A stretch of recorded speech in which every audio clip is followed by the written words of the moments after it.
Observe o quadro.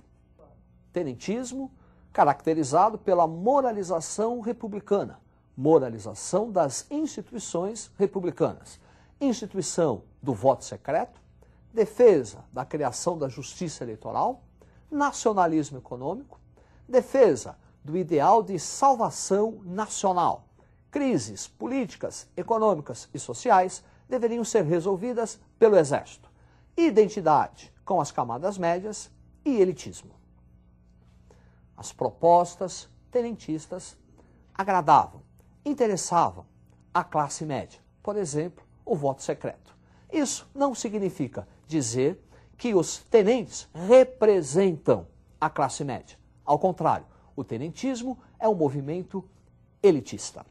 Para conseguir o atendimento de suas reivindicações, os tenentes radicalizaram o movimento, chegando à luta armada. Observe o quadro. Movimentos armados dos tenentes. 1922, a revolta do Forte de Copacabana, o famoso episódio, os 18 do Forte.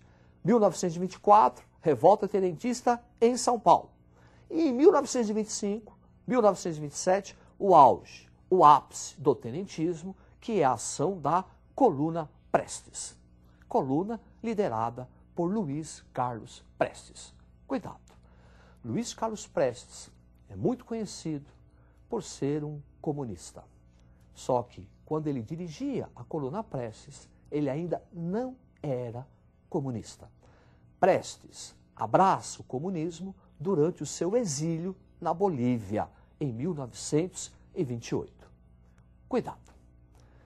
O tenentismo está na raiz da crise de 1930, a Revolução de 30, que acabou com a República Oligárquica.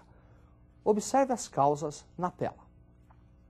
Revolução de 30, provocada pela crise mundial de 1929, que provocou uma queda brusca nos preços do café.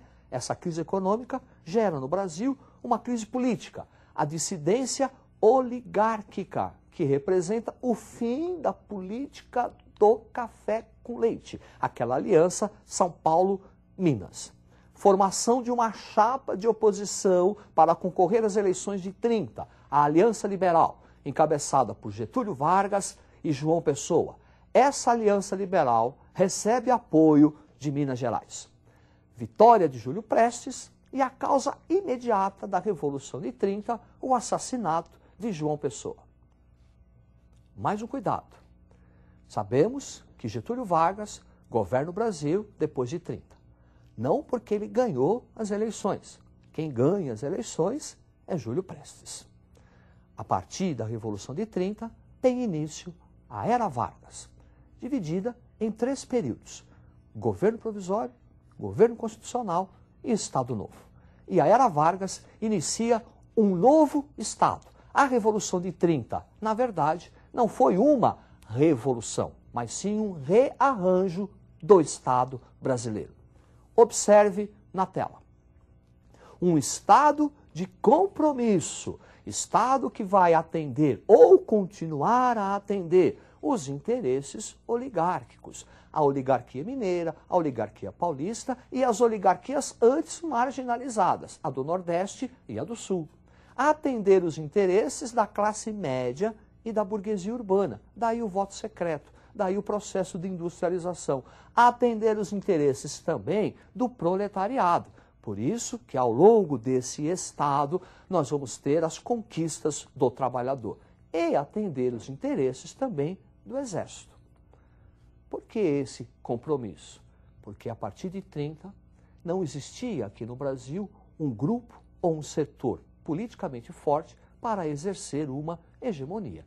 Portanto, a Era Vargas representa a inauguração de um novo Estado, um Estado de compromisso. Vamos para o primeiro período de Getúlio Vargas. Observe na tela.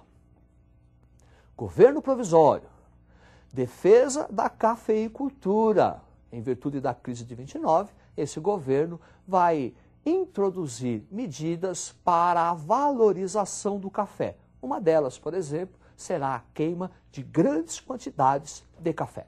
Um estímulo à atividade industrial para atender os interesses da burguesia.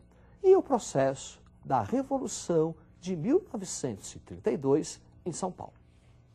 Essa revolução foi motivada pela demora de Getúlio Vargas em acelerar os trabalhos para elaborar uma nova Constituição.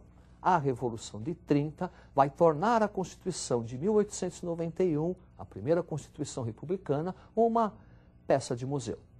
Em virtude da demora, do atraso de Getúlio em convocar uma Assembleia Constituinte, São Paulo vai levantar a bandeira da legalidade. Daí a Revolução Constitucionalista em 32. Após essa revolução, Vargas convoca a Assembleia Constituinte, que vai elaborar a terceira Constituição do Brasil e a segunda da República. Observe o quadro. Constituição de 1934.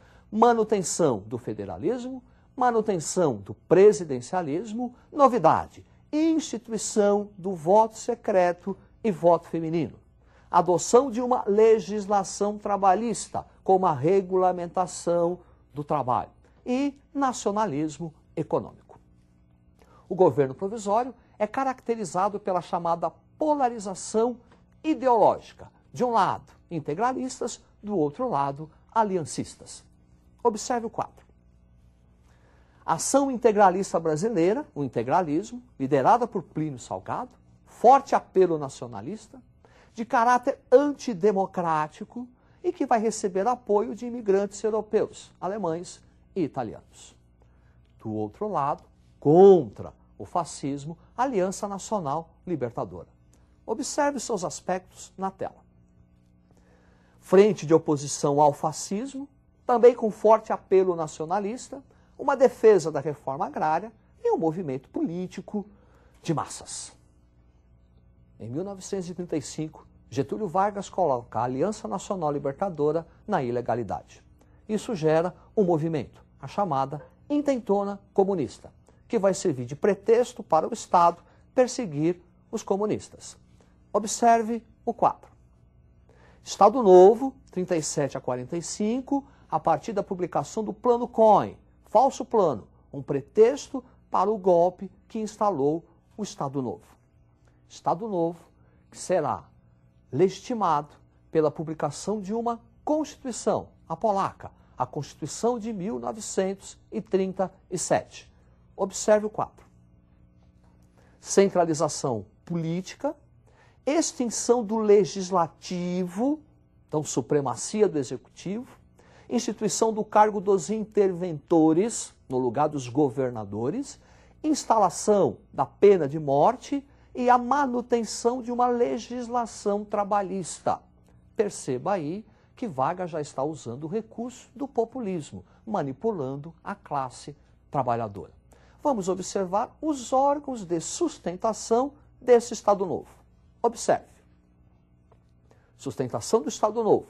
A Polícia Especial, dirigida por Felinto Miller, DASP, Departamento de Administração do Serviço Público, DIP, Departamento de Imprensa e Propaganda, órgão da censura e propaganda do governo, e o que? O populismo, que é um controle, que é a manipulação da classe trabalhadora.